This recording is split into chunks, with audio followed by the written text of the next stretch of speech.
各位觀眾，大家好，我係鄭晴 Joyce， 歡迎嚟到鏡新聞嘅頻道。我哋今日好高興嚟到香港灣仔嘅警察總部，而坐喺我身邊嘅呢，就係香港警務處處長鄧炳強鄧 Sir。好多謝你今日咧抽空接受我哋嘅專訪嘅。冇咁講，多謝 Joyce 訪問我真。咁咧喺我哋正式開始之前呢，我哋身邊好多朋友啦、親人啦，都真係好想趁呢個機會向鄧 Sir 你啦，向所有警隊嘅同事真係講一句多謝晒，辛苦晒。警隊過去1年嘅辛勞咧，大家係有目共睹嘅，遇到嘅困難咧係前所未見，但係警隊一路咧都迎難而上，所以呢一樣嘢咧真係好感謝警隊嘅努力，令香港咧而家係可以翻去一個穩定嘅治安環境，我哋可以好安心咁樣去街，咁真係好多謝一哥帶領住警隊，令我哋可以有一個咁開心、咁穩定嘅社會。係，唔好客氣，呢個我哋應該做嘅，同埋係捍衛香港都係我哋嘅榮譽嚟嘅。係啊，因為咧香港一路以嚟咧都係繁榮安定啦，社會嘅治安啦、破案率咧喺世界咧都係名列前茅㗎。咁但係去年一個反修例嘅風波咧，咁尤其是剛舊年嘅11月就係阿鄧 Sir 上任處長嘅時候啦，正就係呢個反修例風波最混亂、最白熱化，甚至乎會用瘋狂嚟形容啊！當時有幾個大嘅事件啦、中大嘅事件啦、理大嘅事件啦，咁但係咧由處長啱啱接任呢個位置，有好多工作交接嘅工作要做啦。咁你係點樣去面對呢啲咁複雜啦、困難啦，又好新嘅一啲挑戰？你又好迅速去部署嘅喎，你當時係點樣去做嘅咧？咁啊，首先其實你講得好啱啊。咁啊，啱啱接任嘅時間咧，其實社會都係好混亂嘅。頭先你提過啦，中文大學就係俾啲暴徒蹂躪完啦。咁啊，當其時理大咧，亦都係俾啲暴徒咧係佔據咗。咁啊，當其時咧就係汽油彈咧周圍掟嘅。咁你出嚟講句廣東話講名啲咧，都係俾人打嘅。咁係幾混亂。咁我上任嘅時間咧，我就用咗個叫做係剛柔並濟嘅方法啦。咁啊，最主要係咩咧？就係話我哋一定要有一條底線嘅。你犯法我就要拉嘅啦，冇僥倖嘅。呢一個咧，我哋好清晰將呢個信息咧係話俾犯法或者想犯法嘅人聽。你犯咗法，唯一後果咧就係俾我哋拉嘅啫。咁只要我哋揸得呢條線好緊咧，咁就係即係相對地令到係我哋咧就係執法方面咧就係唔會有猶豫。咁另外就係話係油嘅方面係點咧？我亦都希望咧就對於一啲係能夠可以寬鬆嘅做法盡量寬鬆。例如就係當日理大對於嗰啲18歲以下嘅人士咧，我哋就採取一個不即時拘捕嘅，即係你出嚟，我只不過係登記咗你嘅資料，稍後先再處理。咁希望用呢個方法咧，能夠係即係一個柔性啲去處理。咁同埋呢個係所謂剛柔並濟嘅柔，除咗係話我哋有個彈性處理之外咧，其實亦都係一個我哋警隊嘅所謂嘅軟實力嘅。軟實力係點咧？當其時我哋面對好多嘅一啲嘅抹黑，好多嘅中傷，好多嘅假新聞、假消息嘅指責。我哋一定要用我哋嘅軟實力，即係話將嗰個事實咧，要話翻俾社會人士聽。咁啊，等社會人士咧係認清真相，從而咧就係知道咧就係好多嘅抹黑嘅係唔啱嘅地方。係啊，你頭先講到啦，剛柔並濟啦，咁柔咧就係個軟實力啊。咁當時咧，其實面對反修例風波咁複雜嘅環境，除咗係面對啲暴徒之外咧，警隊內部嘅壓力都好大。頭先你提到啦，好多抹黑啦、起底啦，甚至乎係好多攻擊啦、襲擊警方啦、屋企人啦、宿舍啦，甚至乎有啲仔女喺學校都俾人係欺凌嘅。咁呢啲情況咧比比皆是嘅當時。咁對警隊內部製造咗好多壓力。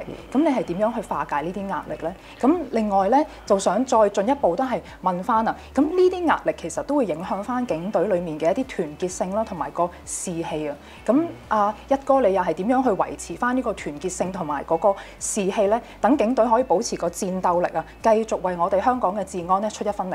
咁咧就係面對我哋咁多同事受傷咧，其實當時咧我最主要係除咗止暴制亂之外咧，就係點樣保護好我嘅同事。因為好多嘅襲擊咧，以往係未試過嘅，例如係話係用腐蝕性液體淋向我哋嘅同事啊、射箭啊、用長矛吉啊，甚至咧就係攞刀鋸頸呢啲咧，以前都未試過。咁所以我第一件事一定要保護好我嘅同事，包括提供一啲咧就係比較係安全嘅裝備。咁另外就係除咗身體上嘅襲擊之外咧，對一啲心靈上嘅襲擊，例如就係起底。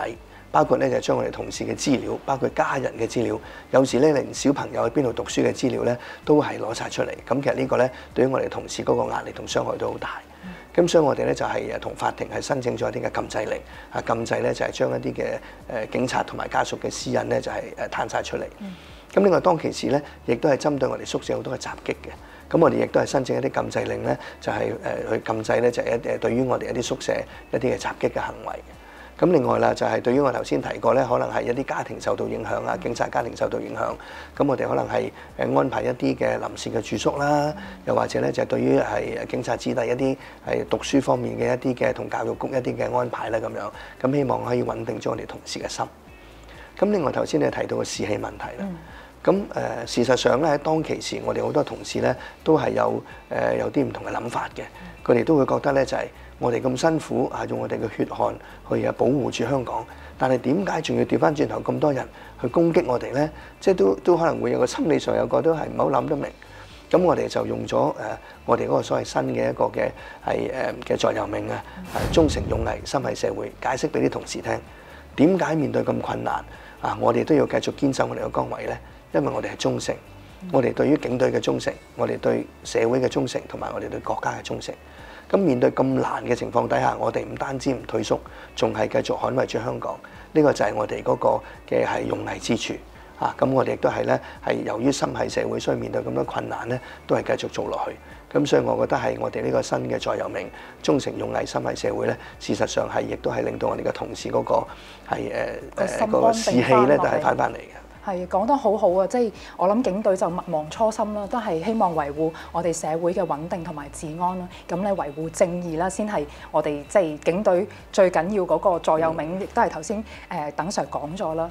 咁我哋睇翻呢啲面對嘅所有困難啦，對住前線又好，警隊內部嘅一啲矛盾啊、壓力又好，呢啲都可能係前所未見嘅一啲問題嚟㗎。咁喺你當時去處理呢啲困難嘅時候咧，有冇借鏡一啲過往嘅一啲事件啦？譬如我諗到嘅可能比較近嘅有佔中事件啦，可能推前少少66、67年都有社會嘅事件啦，甚至乎海外都有啲類似嘅事件㗎。咁有冇呢啲事件會啟發到你去點樣處理？定係其實都已經時代嘅發展已經都好唔同咧？當時你係點睇咧？我諗咧唔同嘅時代咧係對於我哋都有啟發嘅。咁當然有啲嘢係會類似，有啲嘢係唔同啦。咁你講翻60、70年代又或者係非法佔中啦，咁其實俾我哋嘅嗰個啟發就係話，我哋一定要因應個時間，究竟發生咗啲咩事，從而咧喺我哋嗰個策略方面啦，喺個戰術方面啦，喺裝備方面啦都要改進嘅。例如你頭先提過60、70年代係嘛？就係因為咧當其時嗰個大嘅暴動，令到我哋而家嘅機動部隊咧就移加咗呢個咁嘅雛形喺度啦。咁但係唔同嘅地方咧，我哋都要留意嘅。當年嘅社會即係60、70年代係冇一啲咁多係網上嘅資訊啊，冇咁多嘅一啲嘅社交媒體。咁其實而家呢啲嘅發展咧，係令到嗰啲係暴徒咧，佢嗰個嘅動員咧係快好多，亦都係比較難去預測。咁另外再加上咧，而家係有咗一啲嘅不確嘅消息，一啲假新聞、假消息嘅抹黑嘅。我相信60、70年代咧嗰陣時係冇面對呢啲問題。咁另外就係話對於係我哋同事起底啦，呢個咧就係仲更加咧就係匪夷所思。我諗喺60、70年代，我唔知係咪話個社會發展到而家咧，人類嗰個道德水平越嚟越低啊！我唔知係咪啊？以前咧即係話係可能係我要針對你警察，你針對警察啫，但係唔會咧好似即係咁卑鄙到咧係要將你嘅家人仔乸啲資料都攤晒出嚟，甚至去學校咧騷擾小朋友咁樣。咁呢啲都係一啲面對新嘅挑戰，同埋就係話。過往嚟講，可能都係香港本土入邊一啲嘅壓力啦，但係而家變咗咧係好多國際性嘅，好多世界唔同嘅地方咧都同一時間出嚟咧係去影響你嘅，包括可能係對於我哋話要實施一啲制裁啊咁樣啦。咁當然呢啲實際對我哋冇效用係嘛？因為保衞香港去維護國家安全係我哋嘅職責，亦都係我哋榮譽嚟㗎嘛，唔會有實質影響㗎。咁但係你從呢啲事例咧，就可以睇到其實而家咧係唔單止淨係香港入邊，係世界上好多唔同嘅國家咧都希望係俾一啲壓力嚟到咧係去即係令到咧我哋更加難去處理。咁喺咁多新嘅一啲挑戰、新嘅問題底下，喺警隊去用人啦、訓練嘅一啲策略上，有冇同以前有唔同嘅地方咧？我諗當然係會有啲係唔同啦，因應時代轉變。咁啊，譬如以往我哋即係好着重咧，最主要就係一啲面對一啲暴亂情況喺條街上邊一啲嘅策略係點去做啦，一啲嘅戰術點去做啦。咁啊，除咗呢個之外咧，我諗我哋訓練亦都係會包括我哋同事嗰啲嘅心理人性嘅，即係點樣面對咁多嘅挑釁，仲係能夠咧係堅守我哋嗰個嘅專業性。咁另外咧就係話有關於我哋嗰個公共關係嘅方面啦。以往嚟講咧係可能我哋覺得我哋最緊要喺條街頭處理好，咁啊其實而家唔係嘅，我哋要對於一啲不確嘅嘢要盡快出嚟咧去澄清，如果唔係咧就會係好多人會誤會。咁另外亦都係話喺個現場入邊咧，好多記者會影我哋。咁但係其實咧，佢哋只不過係淨係影住嘅事實嘅一部分喎。咁調翻轉頭啲暴徒做啲乜咧？可能唔係好多人影住嘅。咁所以我哋都要靠我哋自己嘅公共關係科咧，係有啲嘅係攝影隊，係將個事實嘅另外一面係呈現出嚟。咁等市民大眾咧可以睇晒事實嘅全部，從而係自己做一個判斷。冇錯啊！而家咧真係要唔單止淨係網下，而家網上嘅世界咧都非常之發達，所以咧不論暴徒又好啦，甚至乎咧警察都好啦，我哋都要咧兩方面咧都一樣要加強好多功夫去做。咁喺招募人方面有冇困難咧？喺呢段時間，你又有咩計劃去吸引更多優秀嘅人才加入警隊咧？咁我諗係挑戰係一定有嘅，因為喺過往嗰一年嘅時間入邊啦，係其實係市民大眾咧睇到我哋警察其實都係幾艱辛嘅，包括係工作時間好長面對好多嘅不確嘅指責屋企嘅一啲嘅起底影響埋屋企人咁樣，咁確實咧都係令到少部分人咧係投考嘅時間咧多咗重顧慮。咁但係即係可行地咧，其實都係仲有好多咧係有志之士咧，係為香港咧就係想係出力嘅。咁雖然我哋正規投考嘅數字咧係下跌咗，但係其實我哋輔警咧喺舊年呢個投考數字咧係多咗差唔多1倍嘅。咁我諗面對一啲嘅招募方面嘅挑戰咧，咁我哋第一方面就係除咗係我哋招募翻一啲啱啱讀完書以外咧，我哋亦都係加強咗咧對一啲曾經出嚟做過嘢有一啲嘅係工作經驗嘅人。咁事實上我哋見到咧呢方面係大約可能係廿7、8歲做過嘢，嗰個投考嘅人數咧係上升咗嘅。可能佢哋就係有社會經驗咁知道社會上究竟發生咗啲咩事。咁另外啦，當然啦，我哋亦都喺挽留人才，即係話一啲好有經驗嘅同事原本要退休㗎啦，我哋都透過唔同嘅方法咧，希望可以挽留我哋咧，係幫手咧，係繼續服務多一段時間咁樣。我記得最近都喺傳媒上見到你咧，就去新澤師兄嘅畢業典禮嗰度都講過類似一番説話嘅。喺呢個時候加入警隊嘅咧，就係都喺社會上咧，應該係已經了解到警隊嘅工作究竟係啲乜嘢嘢，而係咧真正有心咧，希望咧係貢獻翻個社會，維護社會嘅安定。咁所以呢樣嘢咧就係頭先我哋開始講㗎啦，係個初心，即係希望咧可以跟翻我哋警隊嘅座右銘咧去服務翻市民。咁好啦，講翻市民嗰面啦，咁始終舊年咧有一個反修例風波啦，咁我相信無疑咧對警民關係咧都係有影響嘅。咁等 Sir 你又點睇而家嘅警民關係咧？有冇啲咩計劃或者做緊啲乜嘢一啲計劃係可以提升翻喺市民心目中警隊嘅形象啦，尤其是年輕人嘅心目中警隊嘅形象。咁當然啦，過去一年咁特別咧就係喺最社會上好多人咧最感性嘅時間，咁咧都係有啲市民咧係對於係即係部分嘅年輕嘅一啲係縱然係犯咗罪都好啦，對佢哋咧都係可能有啲同情喺度。咁但係我哋經過咗一年之後咧，其實好多即係個事實咧，市民睇得好清楚啦，係嘛？咁包括就係話從理大事件、中大事件，或者係從一啲嘅公路俾人封晒，一啲嘅係隧道咧就係俾人大肆破壞。咁即係佢哋都開始發覺呢個社會再咁樣落去咧，都唔係辦法啦。咁所以其實咧，好多市民咧已經係即係明白到嘅情況咧，對我哋嘅支持咧係已經係多咗好多㗎。咁以往可能係最感性嘅時間，我哋行出街咧，都有啲市民可能會係話我哋咁樣。咁但係而家咧，我哋同事出去做嘢咧，更多嘅咧就係俾手指公我哋，喂 Sir 加油努力咁樣，都係其實而家多咗好多嘅。咁當然啦，我哋都要持續咧係繼續進一步改善警民關係。點解關係咧係會有啲緊張嘅情況咧？事實上係好多抹黑嘅情況咧係出現嘅，好多假嘅消息。例如咧，近期都有個區議員咧係喺嗰個社交平台度話我哋警方咧無理截停咗佢，跟住咧仲帶佢返差館，又唔俾佢見律師，剝奪佢嘅人權咁樣。到後來咧，原來成件事作出嚟嘅，即係呢啲咁嘅假嘅消息咧係比比皆是。咁所以我哋一定要咧係令到市民咧係認清事實，所以我哋咧一定要係不停咁樣將一啲不確嘅信息咧要話翻俾市民聽，等大家市民知道。其實你聽，千祈唔好聽晒一邊啊！你要即係要認清事實，睇清楚成件事係點。咁呢個咧係我覺得係首要嘅。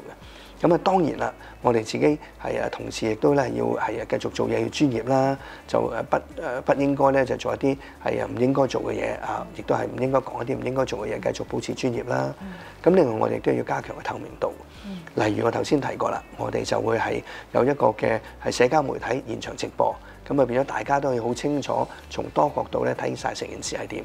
又或者有啲不確嘅指控，例如話我哋係西屋嶺有啲係性侵事件，我咪帶記者去睇咯，我咪帶議員去睇咯。咁啊希望從呢個增加嘅透明度咧，係令到咧市民對於我哋嘅信心咧係可以係恢復翻。當然啦，我哋都要咧係接觸翻咧唔同嘅界別，包括係校長啊、老師啊、學生啊，或者一啲係非政府機構。咁啊從而咧等我哋認識。真係唔好聽人講啦！從第一身知道我哋係點樣做，同埋我好相信咧，我哋嗰個真係為社會做事嘅誠意咧，係只要接觸咗咧，一定可以感受得到。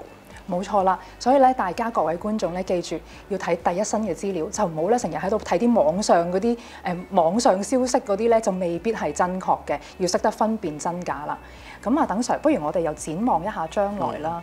咁你上任咗1年多少少啦，咁亦都經歷咗咁多嘢啦。呢1年擔任處長嘅期間，咁你對於警隊將來嘅願景係啲乜嘢嘢咧？有冇咩特別嘅計劃可以同大家介紹下咧？咁首先第一步咧就係止暴制亂啦，都係我哋見到係初見成效啦。咁我覺得第二樣咧，我哋除咗係穩定咗個社會之外咧，就要將個治安咧係恢復搞翻好。因為過往1年咧係由於我哋真係好多資源咧就去咗處理呢個暴亂，咁啊變咗喺街頭嘅警力咧係少咗嘅，導致到咧罪案係有啲上升。咁我覺得呢個咧我哋一定要咧係全力咧去控制翻嗰個罪案啊。咁另外亦都係話由於一啲不守法嘅意識，譬如咧好多人咧就係同特別係年輕人啊話俾佢聽，喂，你犯法唔緊要嘅，你認為啱就得㗎啦。咁啊變咗咧係好多罪案尤其是同年輕人有關嘅咧上升咗。譬如我舉個例，行劫案。年輕人有關嘅行劫案咧，係上升咗咧，係超過3倍。咁我哋就要將個治安去搞翻好。咁另外咧，亦都係話要係淨係靠要治安好，淨係靠我哋警察咧係唔足夠嘅，一定要社會咧一齊同心協力嘅。所以我哋都要繼續咧，就要爭取翻社會各界咧喺滅罪方面咧係對於我哋嘅支持。咁我覺得嚟緊呢幾樣都好重要。各位觀眾，我哋第一個環節咧就已經完結啦。咁大家記住留意鏡新聞頻道，第2個環節咧就會隨時咧 upload 俾大家分享精彩嘅內容。